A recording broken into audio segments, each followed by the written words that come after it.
Hey guys, it's Haley and welcome to another bookish video and another day of happy Haley days.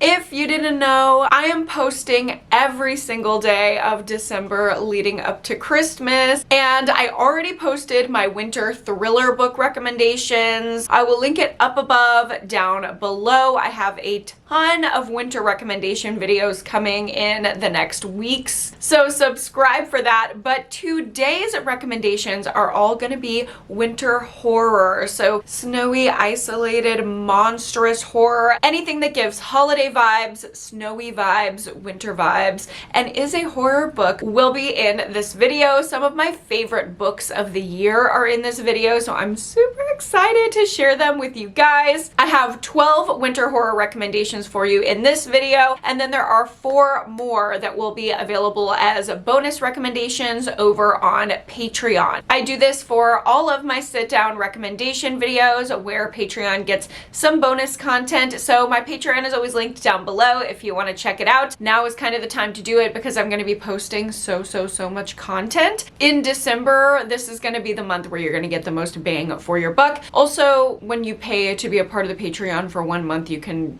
access an entire catalog of every single bonus content video I've ever posted on there. So check that out if you're interested, but without further ado, let's go ahead and get into the winter horror recommendations. Let's start out really strong, like almost unreasonably strong with this first recommendation. This is my best book of the year. It just came out a couple months ago, but as soon as I read it, I knew this is my best book of the year. Obviously, it's a horror book. It takes place in the winter at a snowy, isolated cabin getaway, and that is So Thirsty by Rachel Harrison. This book follows our main character and her best friend. They have been like long distance besties, and for our main character's birthday, they are meeting up to go on this snowy cabin getaway. So they meet up with each other and go on this trip, and they're grappling with their separate romantic relationships with their male partners, and also the kind of fraught, tense relationship that they have between each other because they're very different women. So there's a lot of ever-shifting romantic and platonic relationship dynamics in this book, and there is definitely some horror to that, just like the trauma horror of it all. But the main crux of the horror story is that they end up going to what they don't know as they walk in the door is a vampire orgy.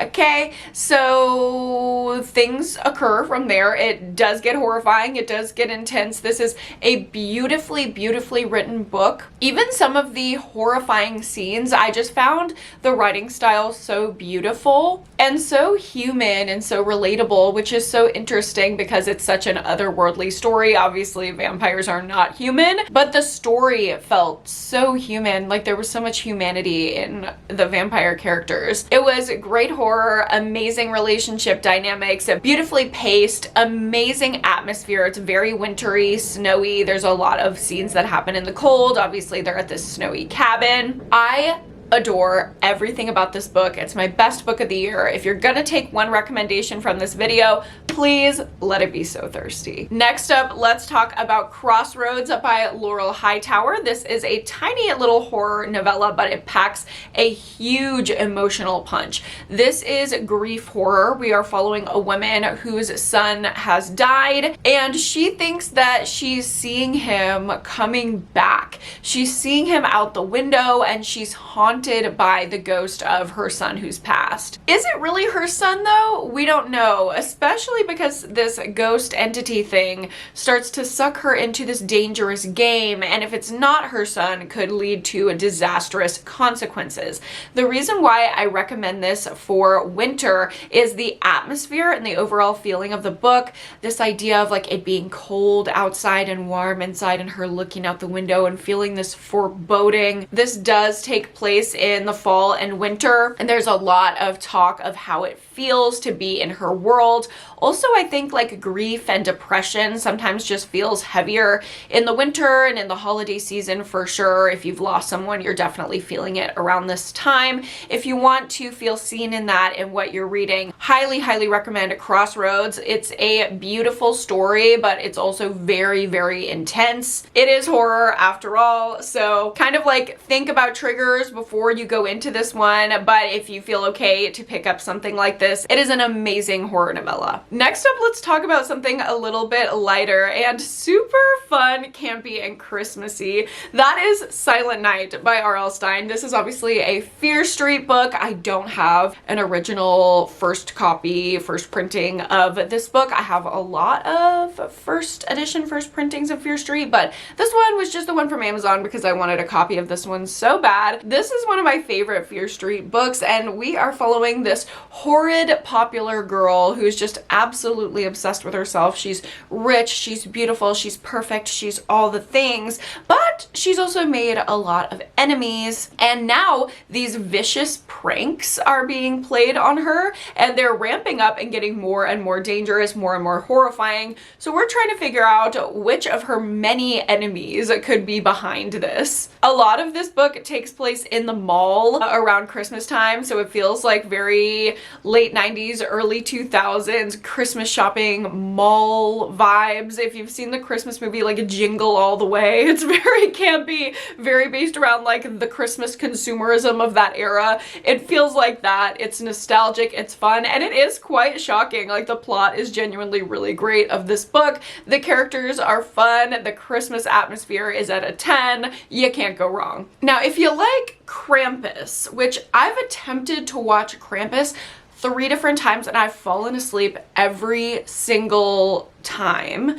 So I've still yet to understand the full story of Krampus, but I do like this Krampus inspired story, and that is Lucky Girl by M. Rickert. This is again another short little horror novella, and it's about 4 people who meet at a diner and decide to have this impromptu Christmas dinner. So they all go back to one girl's house and they have this amazing dinner, which is like very atmospheric, very Christmassy, very wintry. And at the table, they decide to all go around and tell a ghost story. So there is like this overarching narrative that is a horror story about the 4 of them, but there's also each individual story within this book. And obviously this is a pretty short book, so it's a lot packed in here. It's atmospheric, it's really entertaining horror, perfect for the season, love it. Next up, we have a favorite of mine from a couple years ago. I read this a couple Christmases ago and I really enjoyed my reading experience of it. Y'all know I am not scared easily by really any media. I'm constantly chasing the next thing that's gonna actually scare me, because horror movies, horror books, I do it every day. It does not get to me anymore, but this one did, and this is a controversial recommendation. Some people really don't like this book. I don't care. This is my channel. This is my recommendation video, and I love this book. So I would like to recommend to you Stolen Tongues by Felix Blackwell. This is about a couple who go on this beautiful snowy getaway to a cabin, and everything seems perfect until the husband notices his wife like speaking in a weird whispering language. It sounds like she's like speaking in tongues or something, and he's like, what's going on? And they're also picking up on the sense of this monstrous presence outside the cabin. So he's like, you know what? We got to get out of here. They escape the cabin situation and we think all is going to go back to normal, but the babbling still happens for the wife in her sleep, even when they're back at home. So we are trying to figure out the mystery of these stolen tongues, where they came from, what this monster is, and how it followed them. There's so many unanswered questions, and it's such an engrossing story. I love the relationship dynamics in here. The character development is wonderful, and the horror is strong, especially with the audio. I'm convinced if this book didn't scare you, you weren't listening to the audio, because I was reading reading physically, obviously, but I was following along with the audio, and the way that the narrator does the voice of the tongues, oh my god, I can't even explain it to you. It was literally horrifying. This was a 5-star book, and it is perfect for the season. Another one that is absolutely perfect for the season is Secret Santa by Andrew Schaefer. This is set in the 80s. Again, it's very like nostalgic Christmas vibes. It takes place in like an office corporate setting, so it's giving like, I don't know, like You've Got Mail or something, like 80s, 90s office setting. And this one coworker has a Secret Santa that gives her this horrifying gift at the office Christmas party, and it starts tormenting her life. That's all I want to give away because it goes completely off the rails from there, and I loved it so much. It's goofy, it's campy, it's not too scary, and it captures the Christmas wintry spirit while still being a fun horror time. Next up, let's talk about my December book club pick from last year. I read this last December, and it was an unintentionally great book for the season. That is Suffer the Children by Craig DeLuey. I absolutely love Craig DeLuey's writing style, and I think his concepts are really, really genius. They have this great balance of like campy and fun and entertaining while still being darkly horrifying and actually very poignant. There's some social commentary that I've gotten out of every Craig DeLuey book that I've read, and I really love that socially aware horror. Y'all know, like, that's my favorite thing to read. So in Suffer the Children, basically what happens is all the kids in the whole world die at the same time, and we experience that moment from a ton of different perspectives, different families, shifting dynamics. It's really, really cool, the number of perspectives that we get and why we get them. And then all the kids come back. So we have little vampire kids running around everywhere. It is horrifying. It's darkly funny. Like I said, it's socially conscious and really explores like moral dilemma, which I enjoy in my horror. And the reason why it was perfect for the winter season, which I didn't really realize that it would be, is this is taking place in the winter around Christmas time. I believe there are a few like mentions of the season and things like that, which I don't know if people know that. I didn't know going in, and I don't see this featured in a ton of winter recommendation videos. But if you're looking for winter horror that you could literally still read anytime and it's still a great book, it doesn't have like the kitsch factor of something like Secret Santa, then I highly recommend Suffer the Children. Next up, let's talk about Voices in the Snow by Darcy Coates. This is the first of a series. I haven't read the rest of the series, but I did enjoy Voices in the Snow. This is a creature feature, snowy isolated setting, perfect for the times. We are following a woman who wakes up on a stranger's couch completely disoriented, suffering from amnesia. She knows that she was in some type of accident and she landed on this couch of this quote-unquote benevolent stranger who saved her from the accident. We don't really know how nice this man is and if he did this for the right reasons, but at least she's there in the warmth of his home because now they're snowed in a blizzard, and there are some creepy things hunting them from outside the house. It's this dual horror of wondering if she's been kidnapped by this man with bad intentions and simultaneously feeling horrified by the creature situation on the outside. I love the snowy isolation. Y'all know that's one of my favorite tropes. Perfect for winter, really atmospheric, really engrossing and entertaining. I read this book so fast and I really enjoyed it. Next up, we have another book that I read this past winter. I can't remember if I read it before or after Christmas. This might have been one of my first reads of this year, actually. And that is A Dowry of Blood by S.T. Gibson. This has like a very gothic horror kind of atmosphere, which just kind of says winter to me. And we are following Dracula's lover in this book, kind of seeing the relationship dynamic from her perspective. It really does follow a character. It's not a structured plot at all. We are following our main character and she is letting us know about her experience of this clearly abusive dynamic between herself and Dracula,